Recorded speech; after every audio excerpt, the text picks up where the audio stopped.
Madame la présidente.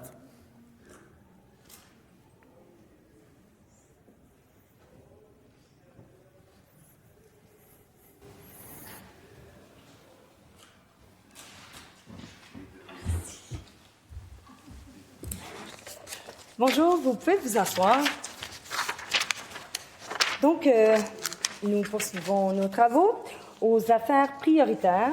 À l'article 1 du feuilleton, l'Assemblée poursuit le débat sur la motion de M. le ministre des Finances proposant que l'Assemblée approuve la politique budgétaire du gouvernement ainsi que sur les motions formulant un grief présenté au cours de ces débats. Avant de céder la parole au prochain intervenant, je vous informe qu'il y a 12h46 minutes 14 secondes d'écoulées à la première étape du débat. La répartition du temps de parole restant est la suivante. 7 minutes 59 secondes au groupe parlementaire formant le gouvernement, 17 minutes 29 secondes au groupe parlementaire formant l'opposition officielle et 18 minutes 18 secondes au troisième groupe d'opposition. Alors, Monsieur le député de Matane-Matapédia, je vais vous céder la parole et je vous rappelle qu'il y a 2 minutes 18 secondes de votre temps de parole qui a été écouté. Alors, vous pouvez poursuivre. Madame la présidente, dans un épisode précédent, je vous ai parlé de l'exercice de critique d'un budget. Quelques fois que je participe à un tel exercice, imaginez, je partage avec le député de Granby et le député de Lapellerie un anniversaire commun aujourd'hui, 19 ans de vie politique à l'Assemblée nationale. Alors, on en a vu. L'exercice budgétaire, c'est un exercice sérieux et important qui engage les ressources financières, l'argent durement gagné des Québécois et des Québécoises par la voie de leurs taxes ou de leurs impôts. Alors, le gouvernement a une somme d'argent où il doit faire des choix. Alors, avant cela, on peut se poser la question, qu'est-ce qu'il a fait précédemment pour augmenter les revenus ou diminuer les dépenses? Mais vient un moment où, avec les ressources disponibles, il faut faire des choix. L'objectif des députés de l'opposition, c'est de questionner les choix qui ont été faits ou de proposer des alternatives. C'est comme ça que je le vois. Mais le cadre est défini. On sait il y a combien d'argent. Et si on trouve qu'il en manque à quelque part, bien, c'est aussi notre responsabilité de dire on irait chercher cet argent où.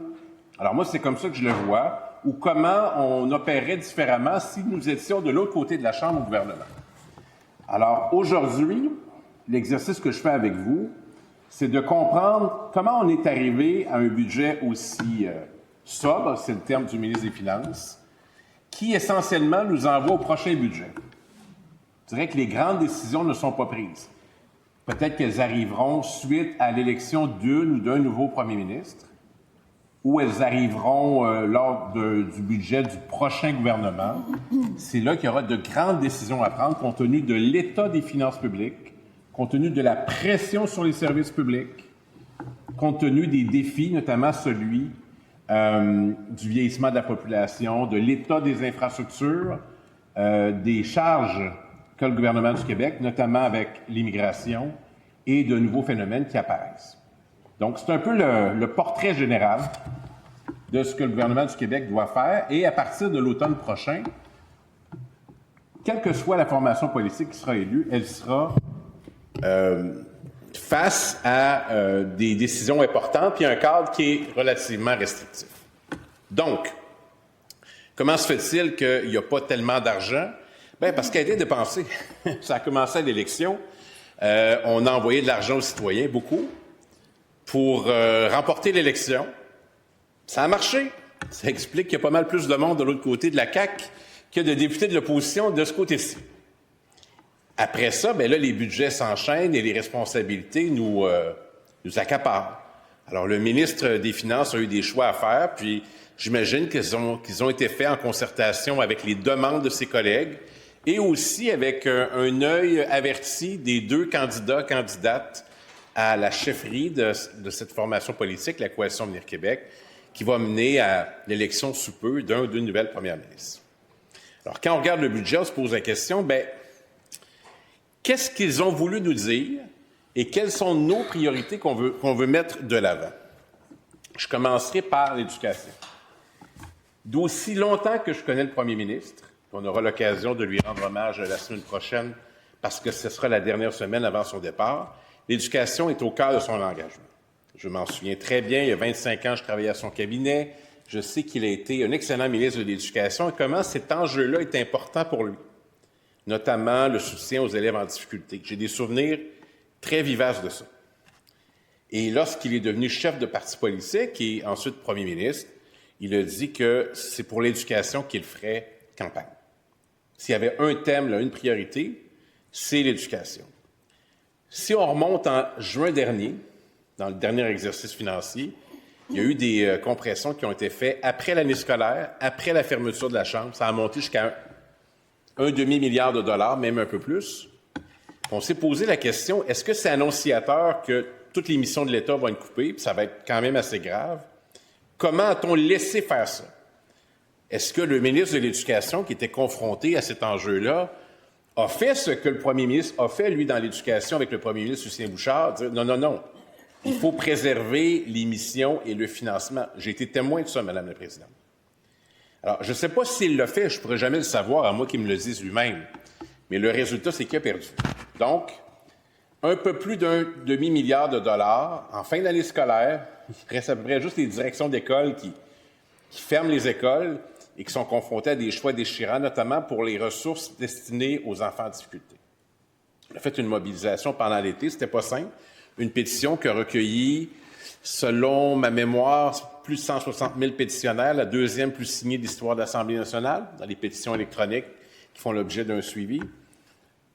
Les parents, les enseignants, les directeurs, directrices, l'ensemble de la société civile interpellée par l'éducation ont fait reculer le gouvernement du Québec. Et c'est tant mieux, mais encore là, vaut mieux pas le faire, comme ça, ça évite de reculer. C'est un peu ça qui est arrivé avec les sorties en milieu scolaire. Je ne sais pas comment c'est arrivé dans les cibles qui ont été imposées, suggérées à la ministre de l'Éducation. Je ne suis pas convaincu qu'elle était heureuse de ça, mais quand je parle des choix, puis vous voyez bien que je ne le fais pas dans un cadre partisan, là, j'essaie de comprendre. Si on a une cible dans un ministère comme le ministère de l'Éducation et que ce qui est plus visible dans les coupures, c'est ça, comment se fait l'arbitrage? C'était quoi les alternatives? Comment on en arrive à un choix que ça va être la culture à l'école? Moi, pour vrai, là, sincèrement, je me pose la question de comment se fait l'arbitrage pour arriver au montant qui est demandé. Il peut y avoir, par exemple, des gains d'efficacité. Quand on a créé les centres de services scolaires versus les commissions scolaires, il n'y a pas eu énormément de gains d'efficacité. Là. Il n'y a plus de commissaires scolaires, c'est vrai. Pas sauvé tant d'argent que ça. D'ailleurs, la relation est plus compliquée maintenant qu'il n'y a plus d'élus scolaires. Il faut parler aux directions générales des centres de services scolaires qui relèvent de la ministre. Hein. C'est le gouvernement du Québec qui les nomme. Fait qu'ils ne sont pas obligés de parler avec le député de l'opposition que je suis. Je dis ça, puis chaque fois que je dis ça, je l'entends parler, mais c'est pas grave. C'est comme ça. Alors, est-ce qu'on a gagné beaucoup d'argent, de l'efficacité? Je pense pas. C'est le même monde, le même bâtisse avec du papier à lettres différent.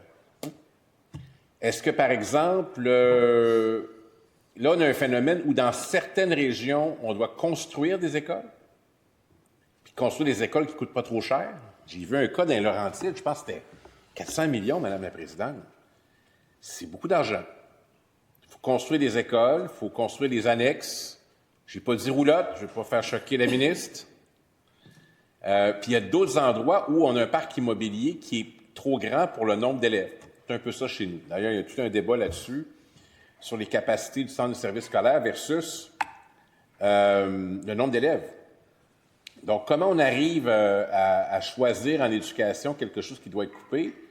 Ça a été les services aux étudiants en difficulté, puis les services, en fait, les représentations culturelles en milieu scolaire. Moi, là, dans 25 ans, quand les procès-verbaux du Conseil des ministres seront disponibles, à l'âge de... Je serai plus âgé, Madame la Présidente. J'aimerais ça en savoir plus, parce que c'est là que finalement ça se décide, c'est quoi les alternatives, puis vous, qui parlez présentement, en quoi vous auriez fait mieux? Bien, évidemment, je ne connais pas les alternatives, mais je veux vraiment comprendre comment c'est arrivé. C'est très important. Puis je regarde en éducation pour la suite. Évidemment, je suis en toute solidarité avec le gouvernement, qui fait face à une réalité qui est souvent occultée par les deux formations politiques qui sont à ma droite. Écoutez, les charges d'accueillir convenablement les enfants issus de l'immigration fait en sorte que si on veut convenablement les scolariser, mais c'est notre responsabilité, avoir des enseignants, des enseignantes, une école, des services, c'est des charges qui sont à l'école québécoise. Et le prix augmente considérablement. C'est des dizaines et des dizaines d'écoles en équivalence. Donc, la facture, c'est le gouvernement du Québec qui doit payer. De dire ça, on peut décider de considérer que c'est beaucoup d'argent puis se questionner sur notre capacité d'accueil, ou on peut se draper de vertu en disant « moi, j'ai plus de cœur que vous, il n'y a pas de limite ». Je suis souvent confronté à ça ici, Madame la Présidente. Moi, je pense que de bien accueillir des familles, des enfants, de s'assurer de leur bonheur, de leur scolarité, que les gens aient un emploi, qu'il y ait des chances égales de réussir, que ce soit une relation positive à double sens. Pas seulement nous avons besoin de monde parce que la démographie est ainsi faite, puis on a besoin de travailleurs et travailleuses, mais est-ce qu'ils vont être heureux avec nous? Est-ce qu'ils vont être bien payés? Est-ce qu'ils vont bien s'intégrer puis participer à l'aventure québécoise? Moi, je veux une réussite dans les deux sens. Donc, l'éducation sous pression, c'est sûr, et les budgets sont importants. Donc, la CSQ, oui, c'est un syndicat, la CSQ. Il représente des enseignants et des enseignantes et des professionnels scolaires. Ils nous disent que la part du financement par élève passera de 12 034 à 11 841 au public. C'est un recul net. Encore pire, c'est un compte de l'inflation. Donc, ça peut augmenter, mais il y a plus d'élèves. Donc, quand on regarde les efforts qui sont consacrés à l'éducation, bien, il y a moins d'argent par élève. Il ne faut pas que ça paraisse dans les services essentiels. Donc, ça, c'est l'enjeu éducation en ce qui me concerne. Puis, à l'étude des crédits, on va creuser davantage ces questions-là. Quels sont les défis du ministère de l'Éducation? Là, c'est sûr qu'une part importante du financement qui est allée à la nouvelle convention. Donc, on a amélioré les conditions du personnel scolaire. Est-ce que ça a un impact sur la rétention, le recrutement? Est-ce qu'il y aura plus d'inscriptions dans les facultés en enseignement, comme ce fut mon cas il y a un peu plus de 30 ans? À l'Université du Québec, à Rimouski, c'était contingenté en enseignement à 100 étudiants par année. Il y avait beaucoup plus de demandes. Maintenant, il y en a peut-être moins de 20. Donc, ça m'inquiète. Alors, est-ce que la nouvelle convention va faire en sorte d'inciter davantage de jeunes à s'engager dans cette belle carrière, cette belle vocation, carrière, où il manque des éléments? Alors, oui, il n'y a pas juste l'argent. La question de la violence à l'école, de lutter contre la violence, de protéger notre personnel scolaire et les élèves les plus vulnérables, je pense que ça y contribue aussi. Créer des conditions pendant les études qui rendent ça plus intéressant, par exemple avec les stages rémunérés. Proposition du Parti québécois, on avait amené une motion, elle a été adoptée à l'unanimité par les collègues ici. Moi, je pense qu'on est gagnant à faire ça. Éviter que les étudiants et étudiantes en début vingtaine travaillent trop d'heures à l'extérieur et qu'ils soient rémunérés dans le cadre de leur stage. Moi, je pense que c'est gagnant. Ça crée une appartenance. Ça démontre que tout travail fait mérite d'être rémunéré. Donc, c'est une proposition qui demeure bien là en ce qui nous concerne, la question de la rémunération des stages. C'est des propositions. J'avais proposé également à la ministre de nous dire, lorsque les enseignants quittent, pourquoi ils quittent? On peut-tu leur poser la question puis faire des statistiques?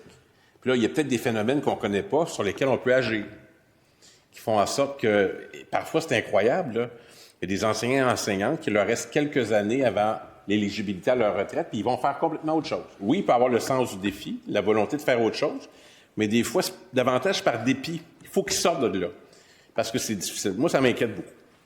Vous ne m'en voudrez pas de parler d'enjeux de ma circonscription.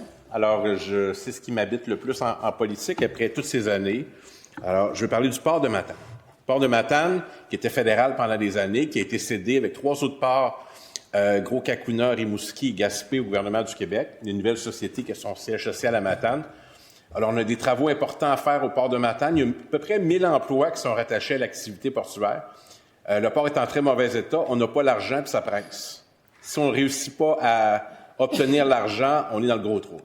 C'est le dossier prioritaire de ma circonscription, le financement du port de Matane. J'ai eu l'occasion d'en discuter avec le ministre avant Noël. C'est plus possible parce que là, il est candidat à la chefferie. S'il est élu, je retournais le voir, mais j'aimerais pas ça avoir à attendre après ça. Donc, si je peux avoir Un encouragement avant ça, ça ferait mon affaire, mais on va se mobiliser davantage pour le port de Matane. Et le barrage Mathieu Dameau, situé au centre-ville de Matane, qui est un barrage qui appartient au gouvernement du Québec, qui est très âgé et qui a besoin de financement pour pouvoir le remplacer. Donc, c'est deux gros enjeux dans la Matanie. Dans la Matapédia, j'ai appris, il y a un ministère de la Faune, il y a un ministre responsable de la Faune. Là, cause apicale, je ne sais pas si vous êtes déjà passé là, Mme la Présidente, mais moi, je suis encore là sur le passé parce que il joue du gros hockey là. Il ferme le bureau de la Faune. Pas qui c'est qui a pensé à ça, mais moi, entre fermer le bureau de la Faune puis pas fermer le bureau de la Faune, je prendrais pas fermer le bureau de la Faune. Ça envoie un mauvais message quand on n'a jamais autant de braconnage sur le territoire, autant de gens qui sont à l'extérieur que de gens pas plus consciencieux qui viennent de chez nous, parce qu'on a nos talents locaux là-dedans aussi. C'est pas un bon message. Puis là, j'ai appris que Chandler allait fermer sur une radio là, de la Gaspésie. Saint-Anne-des-Monts est en danger, Grande-Vallée, les bureaux de la Faune, ben c'est la protection de la réserve faunique. C'est important. Si on veut continuer d'aller à la chasse, puis que ça se fasse correctement, il faut protéger notre ressource. Donc ça, c'est une mauvaise idée. Il y a des infrastructures municipales qui sont éligibles au programme d'infrastructures, mais l'argent n'est plus là. Moi, l'ancien ministre des Affaires municipales m'avait à peu près confirmé que le centre communautaire de Sébec qui a brûlé allait être construit, qui était éligible, on avait l'argent, finalement, on ne l'a plus. Donc là, je suis mal barré avec ça. Même chose avec des infrastructures municipales à Léoutard, un petit village. Oui, effectivement, il me reste moins de temps, c'est ça que vous me dites. Hein? Qu'on a fait 19 ans, Mme la Présidente, là, on a une toute autre vision du temps. L'aide financière pour la relance de la desserte à l'aéroport de Montjoly. Le taureau de vin, finalement, le ex-aequo, tant la ministre régionale actuelle que celle qui est passée au Parti conservateur ont pas fait leur job de ministre régionale. Je leur donne le trophée pour les deux. Ça n'a pas bougé pendant 4 ans. Organismes communautaires, ils vont venir nous voir là, dans nos bureaux de comté le 30. C'est un combat qui mérite d'être soutenu. Financement des médias communautaires et les acériculteurs dans ma région. Donc, en conclusion, je suis un peu dans les temps. Donc, on est en attente de voir les grandes décisions, en attente de voir qui sera premier ministre ou première ministre du Québec. Et on y reviendra certainement avec des alternatives et des propositions pour préparer l'arrivée d'un nouveau gouvernement. C'est le dernier budget du premier ministre. Merci. Et probablement celui du ministère des Finances aussi. Merci, monsieur le député. Votre temps de parole est écoulé.